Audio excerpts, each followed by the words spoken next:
E mais uma vez tivemos uma redução na nossa taxa Selic. Nesse vídeo nós vamos abordar assuntos muito importantes que têm total relação com a nossa taxa básica de juros. Nós vamos falar aqui sobre assuntos, por exemplo, será que a taxa Selic está caindo tanto? Será que os financiamentos e empréstimos também estão tendo redução? Será que o lucro das empresas estão sendo impactados? E o que essa redução nessa taxa de juros está ocasionando nos investimentos?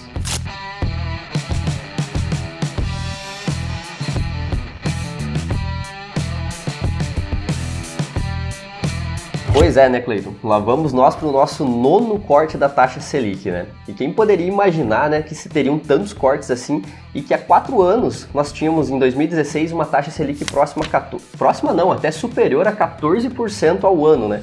Vale lembrar também que nesse mesmo período nós tínhamos uma inflação bem próxima a 10%. E se falando então em inflação, né, pessoal, o Boletim Focus divulgou que a inflação projetada para os próximos 12 meses vai ficar em torno de 1,63% no momento em que gravamos esse vídeo. E se falarmos em rentabilidade de investimentos, né, pessoal, descontarmos a inflação da taxa Selic e ainda levarmos em consideração os investimentos mais comuns de renda fixa que tem a incidência de R, nós vamos ficar praticamente no 0 a 0. Então por isso a gente nem se ateve em trazer esses cálculos para vocês dessa vez. Mas em contrapartida a gente trouxe muito conteúdo importante e relevante a respeito da taxa Selic. E antes de a gente partir para esse conteúdo mais fundamentado aqui, eu já gostaria que você deixasse o seu like, se inscrevesse no canal e ativasse as notificações para ser avisado sempre que um vídeo novo surgir aqui no canal. Mas então aqui, né, pessoal, aquele breve resuminho sobre o que é a taxa Selic e o que ela interfere, né, na nossa economia. Então a taxa Selic, ela é a taxa básica de juros da nossa economia e ela é uma ferramenta monetária para aquecer ou desaquecer o consumo, né? Então por que ela vem sofrendo cortes? Porque a nossa economia ela está parada e o governo tenta fazer isso como um estímulo para que as pessoas consumam mais, ou seja, comprem mais.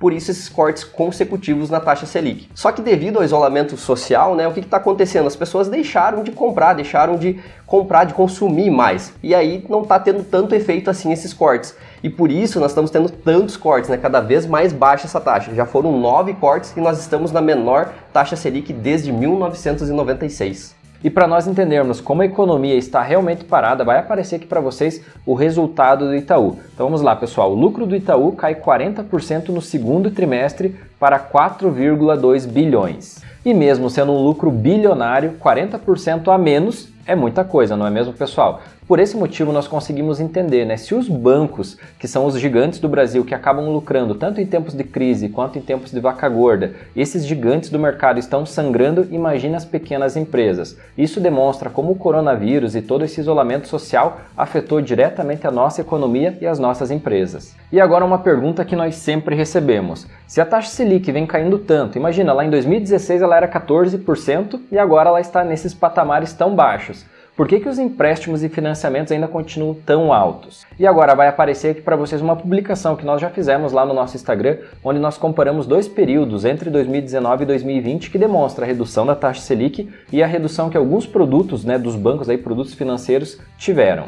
E como vocês podem acompanhar, nós vamos analisar então entre julho de 2019 e abril de 2020, ou seja, a Selic lá em 2019 era 6,5% e em abril de 2020 ela era 3%, ou seja, uma variação, uma redução de 53%.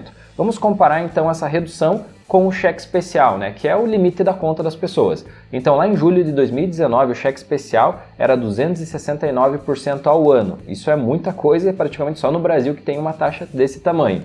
Em abril de 2020 ela caiu para 119%, que ainda assim é muita coisa, porém ela caiu na mesma intensidade da taxa Selic, né, caiu 55%, até um pouquinho mais. Então na questão do cheque especial nós acabamos vendo que realmente ele acabou caindo. Vamos olhar outro aqui, produto bancário, que seria o empréstimo pessoal. Lá em julho de 2019 ele era 45%, em abril de 2020 ele caiu para 40,8%, ou seja, uma redução de apenas 9,3%. Então o empréstimo pessoal caiu muito menos do que a taxa Selic. Porém, pelo menos ele caiu. Vamos agora ao próximo ponto, que seria o rotativo do cartão de crédito, né? Quando você paga lá a fatura mínima ou não consegue pagar a fatura completa do cartão. Se isso acontecer, lá em julho de 2019 o banco cobraria de você 300% ao ano. É muita coisa. Mas por incrível que pareça, em abril de 2020 esse número aumentou. Ele foi para 313% ao ano, ou seja, um aumento de 4,32%. Então a taxa Selic caiu 50% enquanto, né, o rotativo acabou aumentando, pessoal. Então esse é o cuidado que nós temos que ter e o que os bancos justificam para ter esses números. Eles acabam colocando a culpa na inadimplência. Se nós formos analisar esse índice, realmente a inadimplência lá em 2019 ela era 4,8%, e agora em abril de 2020 ela é 5,4%, então ela subiu 12%. Ou seja, alguns produtos bancários caíram enquanto outros subiram, mas uma certeza nós temos: aquele investimento que você tem no banco, quando vem a redução da taxa Selic, ele perde a rentabilidade instantaneamente. Já para aquele empréstimo ou financiamento bancário, sempre a taxa acaba demorando mais para cair. E isso tem um porquê, né, pessoal? Lógico, sempre o objetivo é aumentar o spread do banco, ou seja, o pensamento é no lucro do banco e não necessariamente na rentabilidade do cliente. Por esse motivo, se você achou que o banco foi bonzinho por reduzir lá a taxa de juros do cheque especial, lembra que no rotativo ele aumentou. Ou seja, o pensamento, pessoal, sempre é no lucro da instituição e o cliente está sempre em segundo lugar. Bom, a gente já sabe que a renda fixa, né, ela só está servindo para preservar o seu capital, ou seja, te dar segurança e liquidez, facilidade para resgatar o seu dinheiro. Já na renda variável, nós estamos tendo um grande acréscimo de números de investidores, então a Bolsa Brasileira está sendo muito beneficiada com isso. E nós podemos ver isso através desses números que vão estar aparecendo aqui na tela para você. Bom, então como vocês podem ver nessa publicação aqui, em 2009 nós tínhamos 500 mil investidores na nossa Bolsa de Valores. E esse número ele foi lateralizando até 2018, quando a Bolsa de Valores atingiu aproximadamente 800 mil investidores. E após esses cortes na taxa Selic, de 2018 para cá, que foi até a época que a gente começou o canal aqui no YouTube, nós tivemos esses 9 cortes na taxa Selic e o número de investidores saiu de 800 mil para 2,6 milhões de investidores agora em 2020. Então veja que é um aumento muito grande no número de investidores na nossa Bolsa de Valores. E se falando em fundos imobiliários, em 2009 nós tínhamos apenas 12 mil pessoas investindo em fundos imobiliários. E esse número chegou em 2018 com aproximadamente 200 mil investidores. E agora estamos chegando em 2020 perto de 1 milhão de investidores. Então é muito bom todos esses números que eles estão crescendo, estão aumentando, é muito bom para a nossa bolsa porque ela também está crescendo, muitas pessoas estão se conscientizando que a Bolsa de Valores é uma ótima ferramenta de longo prazo para você fazer bons investimentos e construir patrimônio. Só que também, junto com esses números, vem também muitos aventureiros, ou seja, aquelas pessoas que estão entrando na Bolsa de Valores porque acreditam que ela é uma ferramenta fácil de ganhar dinheiro do dia para a noite. Ou seja, aquela pessoa que nunca ouviu falar sobre investimentos e ela vai tirar o dinheiro da poupança e colocar em ações sem saber o fundamento, sem saber o porquê que ela está fazendo aquilo. E aí é muito provável que ela venha a ter um prejuízo, porque ações, fundos imobiliários são ativos de renda variável e como o próprio nome já diz, renda variável, ele varia, né? E se essa pessoa não está pronta para ver essa oscilação no seu patrimônio, o que acontece? Ela simplesmente se desfaz, ela vende com prejuízo porque ela acha que ela vai acabar perdendo tudo. E geralmente no curto prazo, essas oscilações elas se devem às notícias do mercado, tá? Que interferem nos investimentos, mas que não devem ser levadas em consideração se você fez uma boa escolha das empresas que você está investindo ou dos fundos. Por quê? Porque o objetivo é você construir e multiplicar patrimônio ao longo do tempo. E como vocês viram, pessoal, nós nem fizemos os cálculos de rentabilidade da renda fixa porque simplesmente é muito baixo, são alguns décimos de rentabilidade acima da inflação, que seria a rentabilidade real. Por esse motivo, na nossa visão, renda fixa só faz sentido para aqueles investimentos de curto prazo, onde você precisa de segurança e liquidez, que realmente você vai ter acesso a esse dinheiro, que, por exemplo, é a sua reserva de emergência ou seu colchão financeiro, que você vai utilizar esse dinheiro quando aparecer algum imprevisto, para o seu caixa, que é quando você vai utilizar para alguma oportunidade da bolsa, ou para aquele projeto de curto prazo, seja a viagem do final de ano, seja para você reformar o seu apartamento, para aquele dinheiro que você já sabe o objetivo dele e você sabe que é em pouco tempo. Então você precisa ter acesso a esse dinheiro e aí vai ser investimento em renda fixa.